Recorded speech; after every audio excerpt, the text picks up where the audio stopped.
Hi, it's Dr. Harris, and we're back with our second video as we explore Chapter 7 in our statistics class. Uh, in this video, I'm going to be working through another simulation to help us understand a little bit more about sampling distributions for a single uh, uh, sample mean.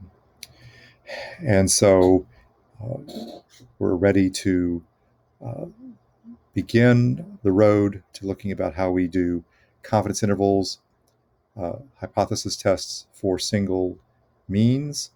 But before that, we need to do a little bit of understanding of get a little bit of understanding about what the shape of the distribution for sample means is, where it seems to be centered, uh, and what kind of measure of spread it has. Because we saw it back in with proportions that we need a to know something about the standard error for the distribution of either a single proportion or the difference between proportions. Same thing here. We're going to need to know something about the standard error, how spread out our sample statistics are. And so just to recall, when we were back in chapter 5, we learned what a sampling distribution was for a statistic, and it's the distribution of values that the statistic will take on after taking many samples of the same size from a population.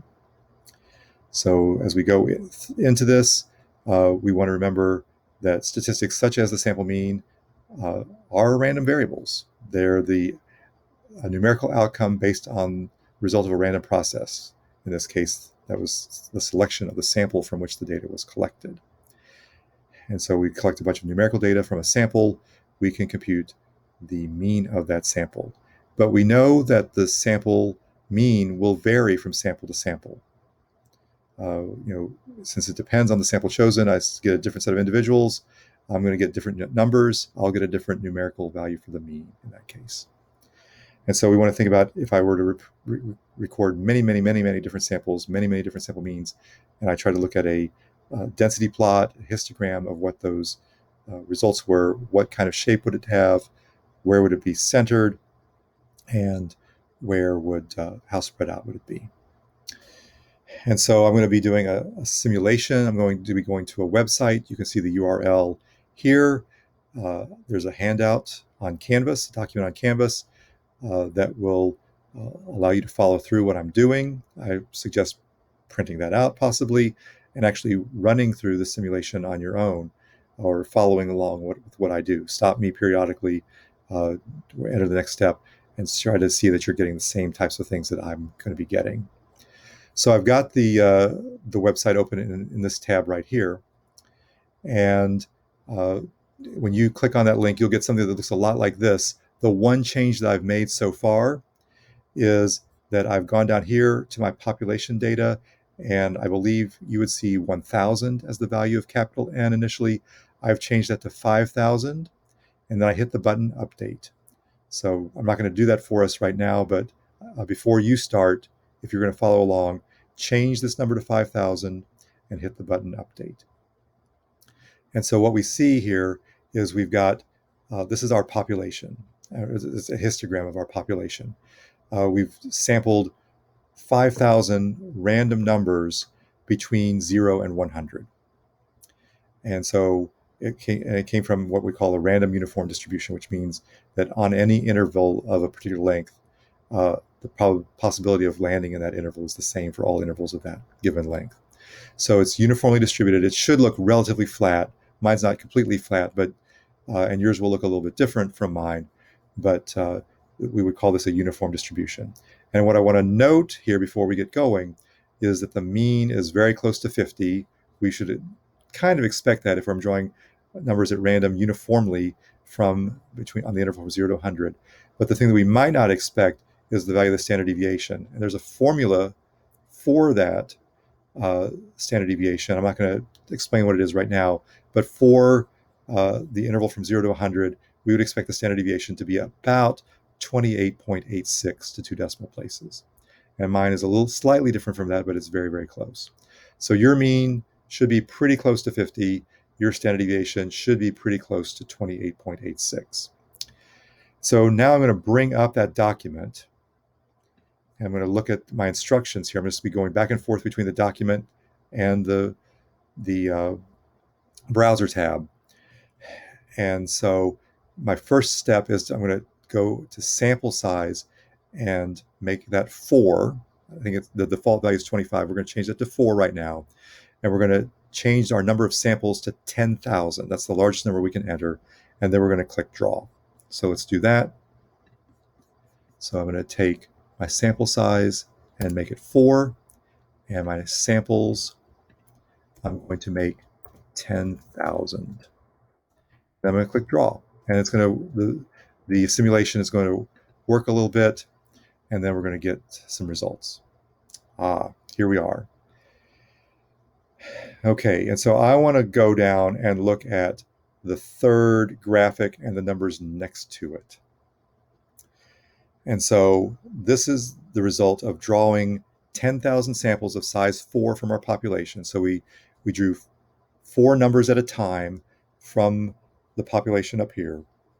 We computed a mean for those 4 numbers, and then we just went and did that, repeated that 10,000 times, and I created a density plot or histogram based on those 10,000 numbers.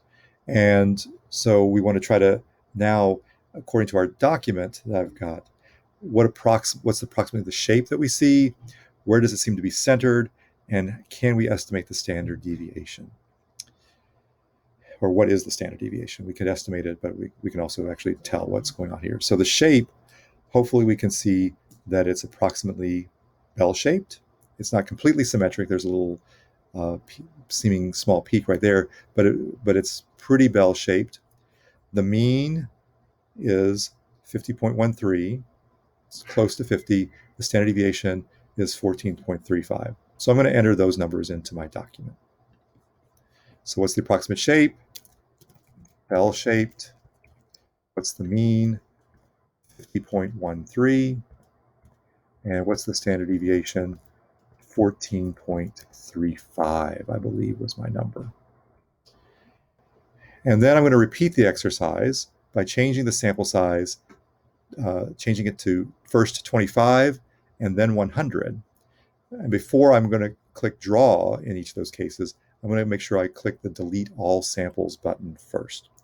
So again, we'll do the same thing. We'll report on shape, mean, and standard deviation for these values. So let's go ahead and do that. So I want to change the sample size to 25, and I want to delete all samples, and then I want to draw. It's going to whir a little bit, and there I go. Again, bell-shaped, centered, very close to 50, and notice this time that my standard deviation has gone down. I'm not spread out as far. Most of my values in this case look like they're occurring between, say, 35 and 65. And so my standard deviation is 5.69. Let's go fill out my document. It's L-shaped. Again, my mean was 50.15, and my standard deviation was 5.69. So the mean, 50.15, standard deviation, 6.59. And then I want to do this one more time where I change the sample size to 100. I'm going to delete all samples again, and I'm going to draw. Once again, I get a bell-shaped curve centered roughly at 50, but again, it's less spread out. Now almost all my action is occurring, say, between 42 and 58, possibly. My standard deviation is down to 2.91, so I'm taking a lot of much bigger samples. I've quadrupled my sample size over what I did before. My mean, though, still is right around 50, and so 50.11, standard deviation way down at 2.91. So it's still bell-shaped. The mean was 50.11. My standard deviation 2.89. And let me remind myself, 2.91. So let me go back and yeah, so it looks like I've got all that information. And now let's consider these questions. What stays roughly the same in each case? Let's identify two things. What didn't change as as my sample size increased? Well, let's see. Shape stayed bell-shaped, and the mean each time was very close to the population mean. But what changed? Well, let's see. The standard deviation decreased as sample size increased. So that's how it changed. So the standard deviation changed, and it got smaller as the sample size increased. Can we detect a pattern, a formula? That's something that we're going to be talking about um, in the when we get back to the slideshow. I'll touch on that. And so, what you can do, I've already taken care of this above, but what you can do is um, record all the information, uh, copy that over from the work that we did when we wrote things down over here. So this is just a way to get that together. So let me go ahead and do that. So this is bell-shaped.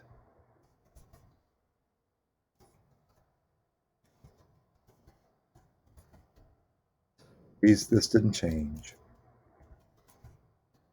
Our mean went from 50.13 to 50.15 to 50.11. Our standard deviation decreased from 14.35 to 6.59, and sorry, it was 5.69, I believe, not 6.59. Change that.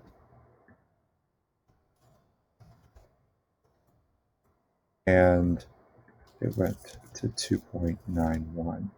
And our population mean, if we go back there real quickly, our population mean was 50.14, standard deviation was 28.84. Sorry about that. 50.14, 28.84. And so this is the table.